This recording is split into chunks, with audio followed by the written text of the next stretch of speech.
Today we're going to look at the Habsburg family tree, the House of Habsburg, famous for controlling the Holy Roman Empire as well as the Spanish Empire for several generations.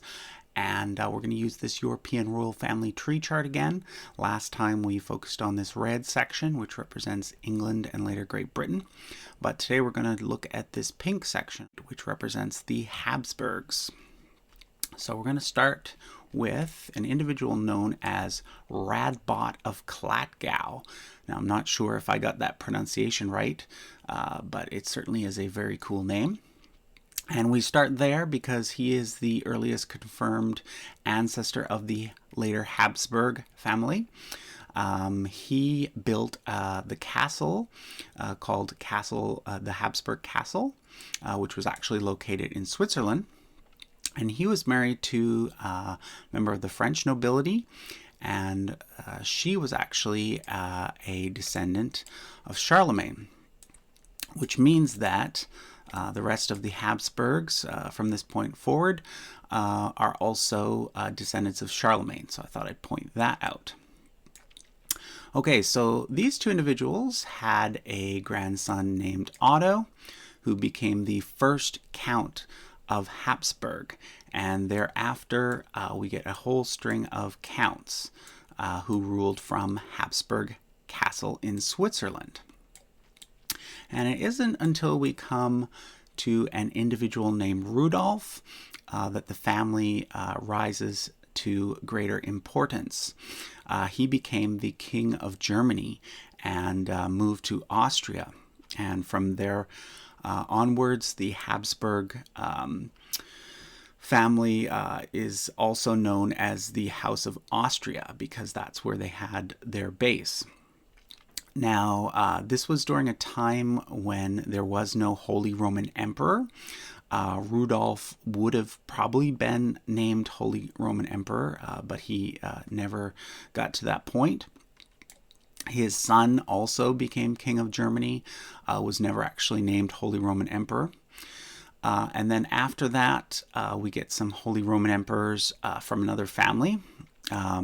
Previous to the Habsburgs, the Holy Roman Emperorship was transferred back and forth between several German houses. We get several descendants here who are Duke of Austria.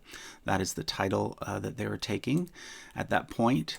But then we come to an individual, Frederick III, who becomes Holy Roman Emperor. And from this point forward, the Habsburgs are always the Holy Roman Emperor, with, I think, one exception. So Frederick was the first member of the Habsburg family to be Holy Roman Emperor. Before we continue, let's just quickly look and see what was going on in Spain at the same time. Around this same period, Spain actually was two separate kingdoms. There was the Kingdom of Aragon and the Kingdom of Castile. And we get these two well-known monarchs, Ferdinand and Isabella, the King of Aragon and the Queen of Castile, who marry. And because of that marriage, the two kingdoms join together to become the Kingdom of Spain. Now, why this is important is because the Holy Roman Emperor had a son who becomes Holy Roman Emperor after him. And then this individual has a son who marries the daughter of Ferdinand and Isabella. So he actually becomes King of Castile when Isabella dies. At that time, King Ferdinand was still alive. But then Philip actually dies at a young age. At this point, his father is still the Holy Roman Emperor, and Queen Joanna's father is still ruling as King of Aragon, and therefore pretty much taking care of all the affairs in Spain. But what happens when this individual dies, and then this individual dies a few years later, the son of Philip and Joanna, whose name was Charles, becomes both the Holy Roman Emperor because he is the grandson of Maximilian I and the closest heir to that line. But he also becomes the King of Spain because he's also the closest heir to Ferdinand and Isabella. So he becomes Holy Roman Emperor and King of Spain. Now, his mother was also co-reigning as Queen of Spain during that time, but it was really Charles who held the power. Now, Charles actually abdicated before he died, and he left the throne of Spain to his son, Philip II, but he left the Holy Roman Empire to his brother, who became Ferdinand I. And so from this point forward, we once again get separate monarchs in the Holy Roman Empire and Spain. So he was the only one to rule both. Let's look at the Spanish Habsburgs first. So from this point, we have two sides of the family. The senior side was the Spanish side of the Habsburgs, and the junior side was the Austrian side, which ruled the Holy Roman Empire. King Philip II married 4 times. His second wife was Bloody Mary, Queen of England. But his 4th wife is where his heir comes from. His 4th wife was actually his niece. The Habsburgs are well known and infamous for intermarriage within the family, which caused several genetic problems for them. So these two individuals had a son who becomes Philip III. He also marries into the family. This time he marries a second cousin. And they produce an heir who becomes Philip IV. Philip IV also marries a distant cousin, an Austrian member of the Habsburg family. And they have a son who becomes Charles II. Now with Charles II, the Spanish line comes to an end. Charles II was a very sickly individual and died quite young. The Habsburgs are famous for this jawline, which was very pronounced, possibly due to all this inbreeding. This is possibly why this individual was so ill. So when Charles II died, this created a war in Europe called the War of the Spanish Succession, where eventually the line passes to the House of Bourbon of France. And the grandson of Louis XIV, the Sun King of France, King Philip V, becomes King of Spain. And then his great-grandson becomes King of France. And so from this point forward, Spain is now ruled by the House of Bourbon, not the Habsburgs. So then let's go back and look at the junior line. So as we mentioned, Charles V appointed his brother to be the Holy Roman Emperor after him. And then the line passed to his son, and then to 2 of his grandsons, who were also descendants of Charles V, through his daughter Maria.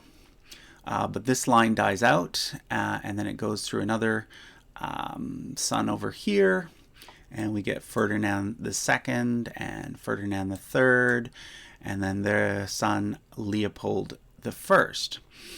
And Leopold I was actually married to Charles II's sister.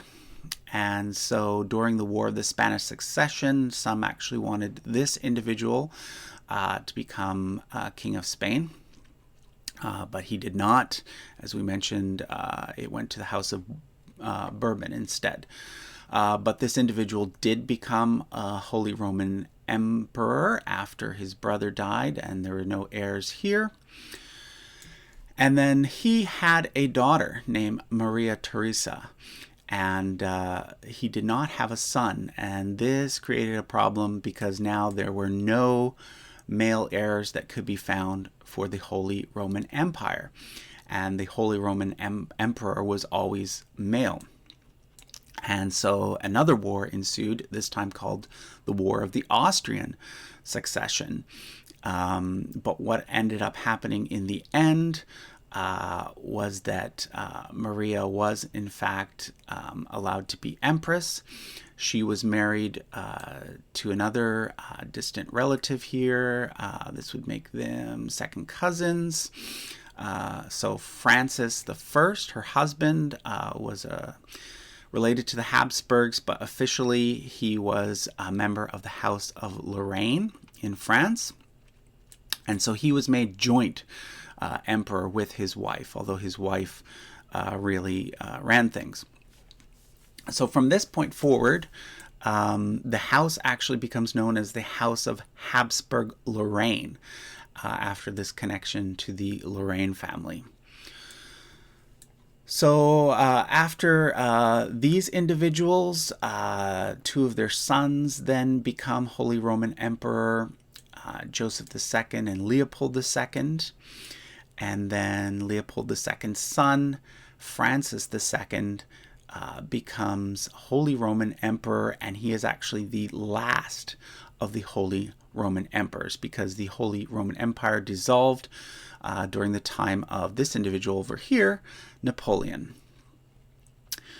Now, Napoleon actually married the Holy Roman Emperor's daughter, but their line actually died out. So after the Holy Roman Empire dissolved, we do get the Empire of Austria instead.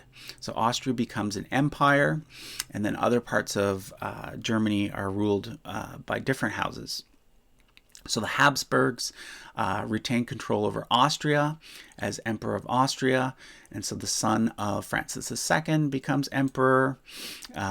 He doesn't have any heirs, so then it passes through another brother.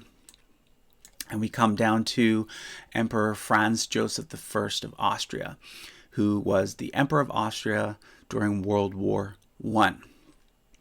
Now, famously, he did not have any heirs, so his brother's son was his heir, Archduke Franz Ferdinand. And it was Archduke Franz Ferdinand who was to become the next emperor, but he was assassinated, and which sparked World War I.